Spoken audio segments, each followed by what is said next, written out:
Selamat pagi Bu Novi dan teman-teman. Perkenalkan saya Yusmita dengan NIM 202020111029. Di sini saya akan menjelaskan poster yang sudah saya buat, yaitu berjudul Change in Ownership. Ini adalah chapter 8 dari mata kuliah Akuntansi Keuangan Lanjutan. Nah, jadi change in ownership itu di sini menjelaskan bahwa parent company bisa menaikkan atau menurunkan kepemilikan sahamnya. Menaikkan kepemilikan sahamnya ini bisa dilakukan dengan cara yang pertama, membeli saham as company secara langsung dari pihak ketiga, atau yang kedua, as company membeli kembali sahamnya pada pihak ketiga. Untuk decrease, yang pertama ini bisa terjadi jika P-company menjual saham kepemilikannya pada S-company secara langsung kepada pihak ketiga, atau S-company menjual sahamnya kepada pihak ketiga, termasuk saham treasury.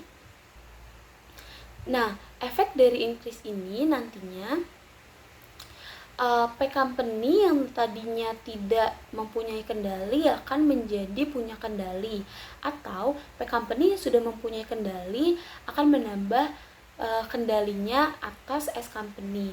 Sedangkan untuk efek dari decrease ini akan membuat P-company kehilangan kendali dari S-company atau mengurangi kendali dari S-company. Nah, selanjutnya di sini ada contoh kasus.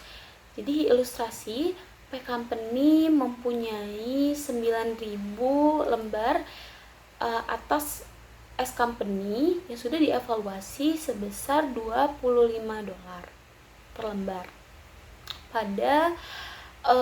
pada tanggal akuisisi, atau sebesar 225.000 yang didapat dari 9.000 dikali $25. Lalu P-company ini menjual sejumlah 1.800 lembar dari kepemilikannya, yaitu 9.000 lembar atas S-company pada Juli tanggal 1, 2015 sebesar $84.600 atau sebesar 47.000 per lembar. Nah, harga sebenarnya yang dijual itu adalah 1.800 lembar yang berharga sebesar $45.000, atau ini adalah sebesar 20% dari $225.000. Nah, setelah penjualan tersebut, P-company ini tetap mempunyai kendali atas S-company sebesar 72%. Notnya, 1.800 lembar yang sudah terjual tadi itu sudah mewakili 18% dari total saham yang dimiliki oleh S-company. Selanjutnya, di sini ada jurnal dari kasus tersebut, yaitu di sini ada cash pada investment in S-company dan additional contribute capital. Cashnya ini sebesar 84.600. Ini adalah jumlah dari penjualan tersebut. Nah, ini ada investment in S-company sebesar 45.000 yang didapat dari 20% dikali $225.000. Nah, selanjutnya ada additional contribute capital P-company sebesar $39.600. Ini didapat dari selisih antara cash dan juga investment in S-company. Nah, setelah pencatatan tersebut, saldo investasi P-company ini di buku akan menjadi sebesar 168.000 dolar. Ini mana? Ini didapat dari penjumlahan 24.000 dolar ditambah 187.500 dolar ditambah 1.500 dolar dan dikurang 45.000 dolar. Selanjutnya di sini ada cost of shares sebesar 45.000 dolar. Ini didapat dari 1.800 dikali 25.000 per lembar. Lalu dijumlah dengan undistributed income-nya itu ada change in retained earning from the date of acquisition to the beginning of the year, itu ada 185.000 dikurang 120, maka hasilnya adalah 65.000 dolar. Lalu dikali dengan ownership percentage sold, ini adalah 18.000 dolar, 18%, ini didapat dari soal. Maka hasilnya adalah sebesar 11.700. Lalu ada earnings from beginning of current year to the date of sale sebesar 80.000 dolar dibagi 2. Hasilnya adalah 40.000 dolar, yang mana ini juga akan dikali dengan ownership percentage sold, maka hasilnya adalah 7.200. Lalu adjusted cost of share sold-nya ini adalah sebesar 63.900, yang mana ini didapat dari 45.000 dolar dijumlahkan dengan 11.700 dan 7.200. Nah, adjusted cost of share sold ini nantinya akan digunakan untuk mengetahui kerugian atau keuntungan dari penjualan. Nah, selanjutnya ini ada selling price of shares. Ini 1.800 dikali 47.000 share. Hasilnya adalah 84.600. Dan juga ada adjusted cost of share sold yang udah kita hitung tadi sebelumnya, itu sebesar 63.900. Maka hasilnya adalah sebesar 20.700. Nah, ini berarti mengalami keuntungan sebesar 20.700. Nah, selanjutnya ini ada ada 2 jurnal penyesuaian. Yang pertama, ini ada additional contribute capital pada retained earning sebesar 11.700. Selanjutnya, yang kedua ada additional contribute capital pada subsidiary income sold sebesar 7.200.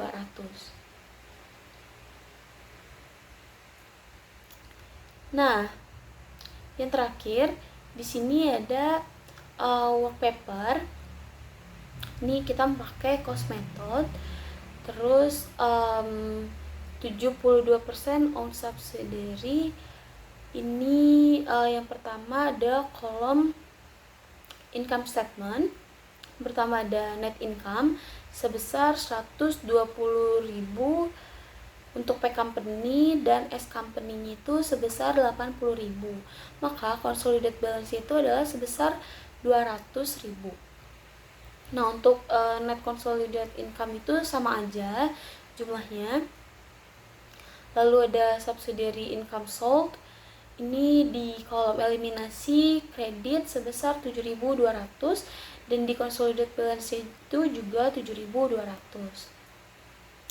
Lalu ada non controlling interest in income itu sebesar 22.400, dicatat juga di di consolidated balance sebagai pengurang.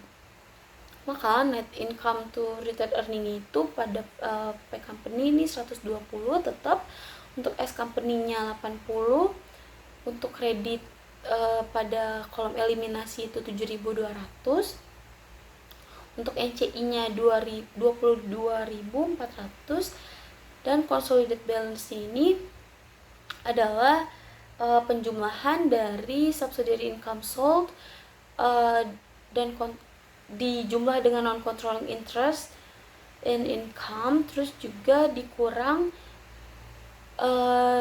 sama NCI. Nah, terus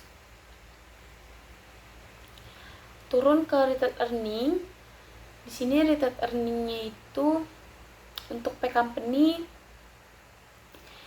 sebesar 283.500, S company-nya 185.000, di debit eliminasi juga 185.000.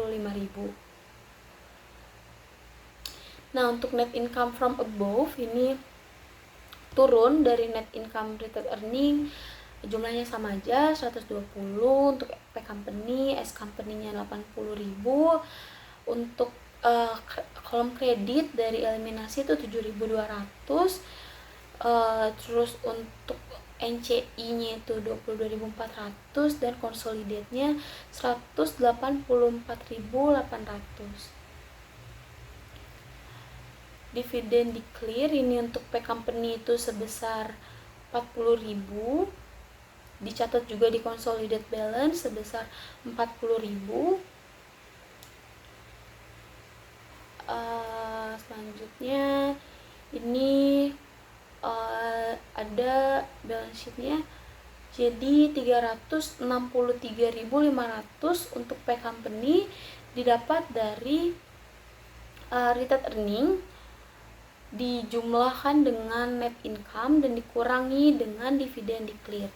Begitu pula untuk kolom yang S company, kolom eliminasi debit dan kredit, NCI, dan juga untuk consolidated balance.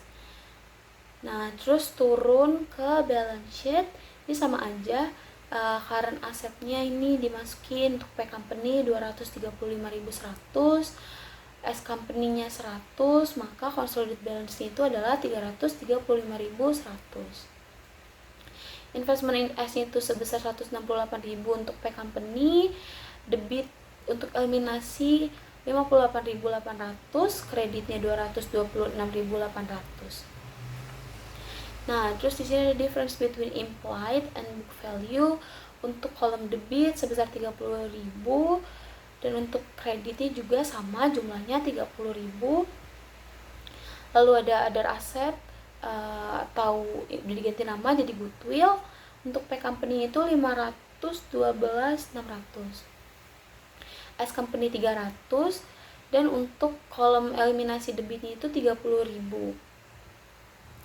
Nah, ini untuk consolidated balance itu penjumlahan dari P company, S company, eliminasi, dan juga NCI kalau ada. Terus ini ada land, P company sebesar 90.000, S company-nya 40.000. Ini penjumlahan dari land P company dan S company. Maka total asetnya ini dijumlah dari current asset sampai land. Untuk P company itu sebesar 1.005.700, P company, S company-nya sebesar 440.000, dan untuk consolidated balance-nya ini sebesar 1.307.700. Lanjut, liabilities P company sebesar 102.600, S company-nya 75.000, maka consolidated balance-nya adalah 177.600. Untuk common stock, P company memiliki 500.000, S company 100.000, eliminasi debit 100.000, maka di consolidated balance ini adalah sebesar 500.000. Nah, ini ada additional contribute capital untuk P company-nya sebesar 39.600. Ini yang pertama ada 11.700 dan juga yang kedua 7.200.